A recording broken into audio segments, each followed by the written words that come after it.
বনে চলো সখী তোমায় নিয়ে করি খেলা।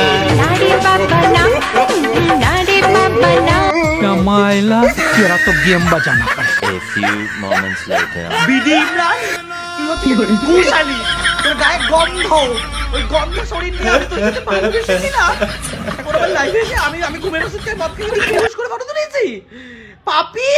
এরকম করে আমার 5 বছরের ক্যারিয়ারটা ধ্বংস হয়ে যাবে আমি কখনো ভাবতেও পারিনি। वाह क्या एक्टिंग कर रहा है। তুমি যা করে বেড়াচ্ছ ভাই, আমার ইন্ডিয়াকে পুরো বাংলাদেশে পুরো বদনাম করে দিচ্ছ ভাই। না বলছি ওই AIDS এর কোনো ভয়টয় আছে না? নেইটাই। হ্যাঁ, তো ঘটনা হচ্ছে বাংলাদেশে এক ইউটিউব কন্টেন্ট ক্রিয়েটার যার নাম হচ্ছে বিডি ইমরান, যাকে স্যান্ডি শাহ ধরে কিস করেছিল। তো সেটা এখন পুরো ভাইরাল। যত কন্টেন্ট ক্রিয়েটার আছে, যতজনের সাথে কথা বলেছে, ভিডিও করেছে, কোলাপ করছে, সবার সাথে ও এই জিনিসটাই করে থাকে। ইভেন তুমি যদি করতে চাও কোলাপ, সে এই জিনিসটাই করবে। এটাই ওর একটা মানে কি, এটা চাহিদা। ওর সাথে ভিডিও বানালে ওইগুলো করবেই। এইগুলো নিয়ে মাথামাতি না করে যেমন হচ্ছে তেমন থাকতে দাও। আর এটা শুধুমাত্র এন্টারটেইন ভাবে না। তাদের মতামতকে অবশ্যই কমেন্ট করে জানিও।